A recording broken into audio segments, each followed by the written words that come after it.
So yeah, there's a big difference between, for the beginners out there, there really is a huge difference between positions after e4, c5 and after e4, e5. You have to understand that. I mean, you can't just play like it's e4, e5 if black doesn't open up, you know, with e5. It's a world of difference.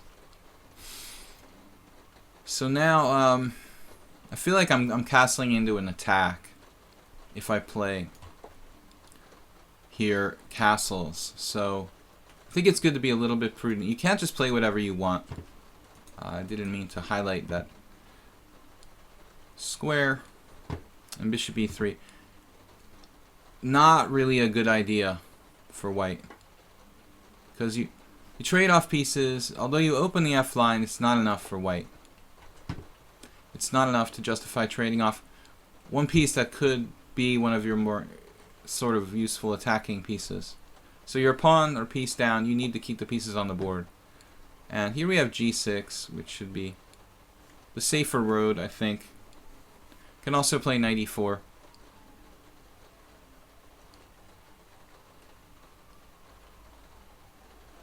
Calidus, oh, maybe you challenged the wrong person.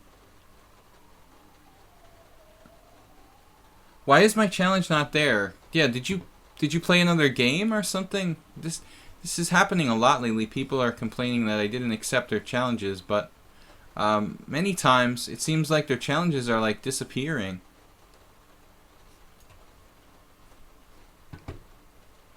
It seems like challenges are disappearing on me. Weed Pusher Alois challenged me to 10-0. Is that you? Cableal? Cableal. Is that you?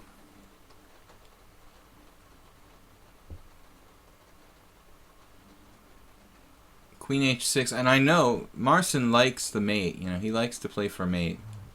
He's going to try to get me with like a lift rook. He's going to try to get me with a lift rook. I can almost guarantee you. He likes to play. He is not ashamed to play for like mate in one. And he's not subtle about it. But f5 pretty much shuts him down. Now I have lateral defense of h7. We lost some rating points. It looks like losing on in that London system on time, where we were under pressure the whole game. That cost us some serious rating points. So, well, now we have knight f7. Maybe get the queen out of our face and reorganize a bit. But we really need to develop the rest of our pieces here. Marcin, this is 15-minute. It's a little long, but I don't mind if it's no increment.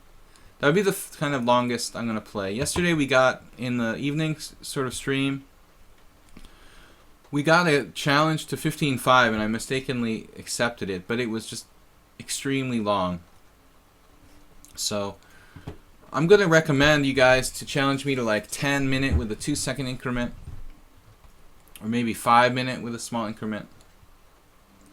And again, we go for exchanges. When you're a piece up, you want to just trade down, even a pawn up. It's totally fine. You really should be able to convert most games up a pawn to a win. In like 80% of cases. I mean, extra pawn is going to be enough to win the game, or should be. So you want to get to that point if you're a beginner, that you can really convert. Now here I didn't exchange bishops, honestly, because my knight is so... I didn't exchange for the bishop. My knight is so strong on e5. And now I think he's losing a piece. But I have to calculate this. Takes, yeah.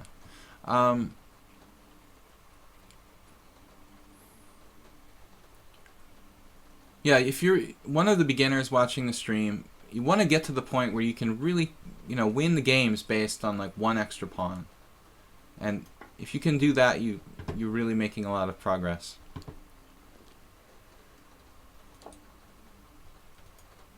Clicked on the wrong button, and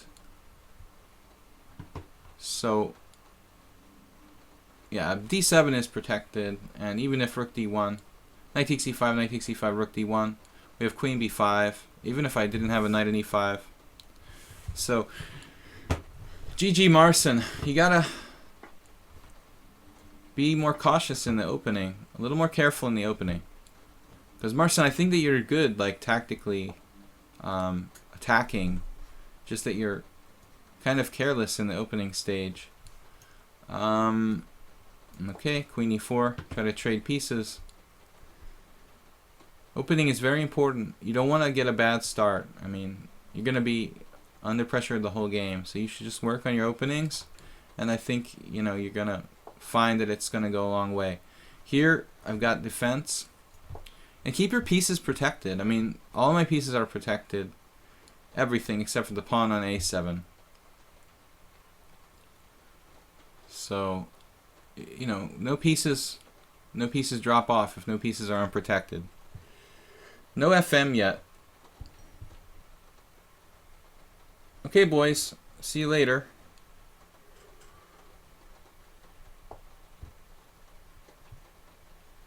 Oh, so Kabbalah's talking about his rating, I guess. No 2300 you've got. Yeah, technically you can pay for, like, the FM title. I ended up getting FM title in, like, 2005, but I could have had it back in 2005. What am I talking about? 1995, mate. I should have had that FM, like, in 1993. I was pretty strong even back then. Okay, we've got, yeah, 23 years ago I was already FM level. Last 10 years we've been concentrating on poker. Not enough chess, so kind of getting back into chess after basically the last 10 years really concentrating more on poker than chess. So I don't want to lose chess, you know, completely. You guys, any more challenges? We got half an hour left. I'm gonna go out and get some random people and drag them back to the stream. Like, here's a guy, Fennec. Come on, Fennec, you're gonna play on the stream and you're not even gonna know about it. It's a kind of fast game, but there's a 2-second increment. I thought, see, this is the move I like. Bishop f5 for black. I think this guy, he's smart to play that way. Let's play a couple of blitz games, kind of get the blood pumping here. So, well, it's similar for me to, this is similar to lines where I play queen c2 in the Slav. So, yeah, they're talking about paying for a FIDE master. Let's see. Well, the World Chess Federation sort of like collects money any way they can. They're not, you know, they're not only scheming money for the FIDE Master title. They've got plans for everything. Yeah, this is very solid for black. Fennec using no time. Alright. We don't have much here. This is what I recommend for black, by the way. If you play the move order that this guy played, this is definitely black's best. So I've got nothing here, 0 advantage. I'm lucky I'm not worse, basically. But we maybe have a chance to play b4, b5. He's been kind of neglectful of the fact that his rook is unprotected. So I think we actually have something now. If he had taken time to castle, I don't know if he ever did have time to castle, but then he would have been like totally equal. But as it is, it looks like white has an edge now. The pawn structure is favorable for white. Even if he gets in e5, it's no big deal for me. I can just ignore it and go about my business, basically. King d8, I'm not a big fan. I have bishop a5 check, but I think it's probably not really prudent to put my bishop on a5. It'll just get kind of trapped there. Only Boris Gelfand and Ivan Chuk can do things like that and get away with it.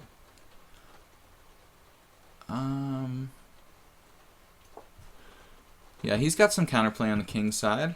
I don't think it's really going anywhere.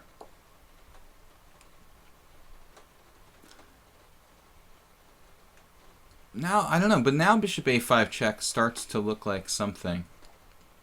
He'll probably play knight c6.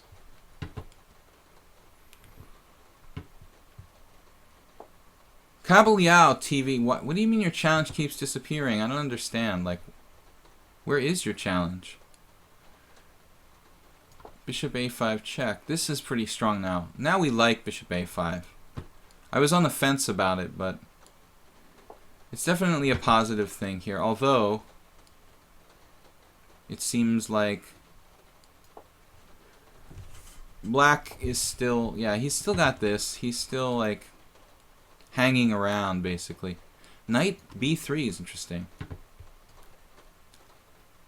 Yeah, I mean, I like this idea, and, you know, my dark-squared bishop, I don't mind selling it off here.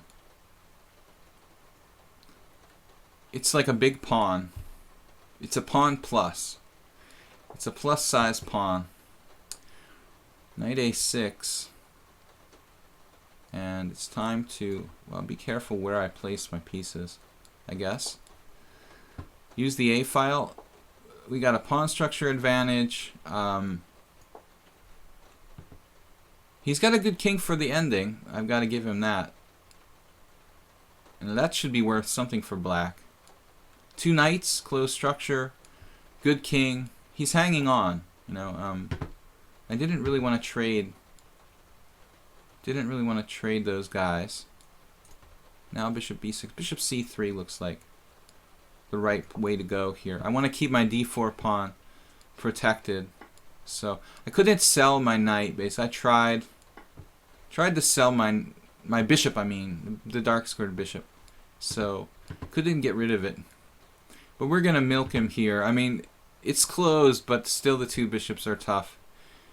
And the position is closed but not completely locked, so Fennec, though, for an 1800, he's playing pretty well. Let's get the king. Get the king over. Maybe I should play h3. I don't think it really matters a whole lot. b6. No, b6, he can't really do b6, can he? He could.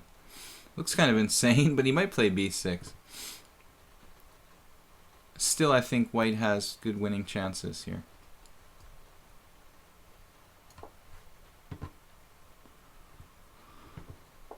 (3-2) increment. He's setting up b6. We'll probably have to take. We'll have to take, and he'll take with a rook, and no, he'll take with a knight, maybe. Took with the king. Now that is the weirdest capture. Why would you take with your king there? That is just bizarre. The knight wanted that square more than anything. Still, he's holding on. So he's got some outposts. Knight b6, knight c4. And we're trying to get some counterplay here. He's got rook b1. We can cover that, I guess. Trying to open it up for the bishops. So it looks like black's okay. He really defended super well.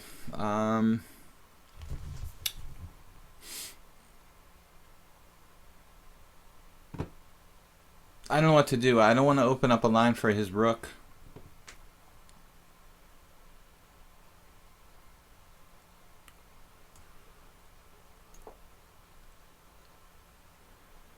Just kind of a waiting move.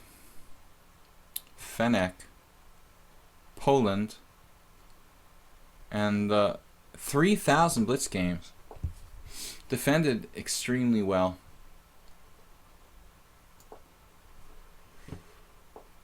Okay, I guess this is not that unusual for a Slav type player to play this kind of position well.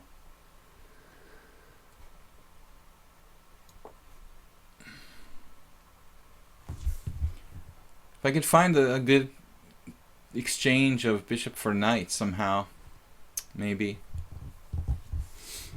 Bishop a5.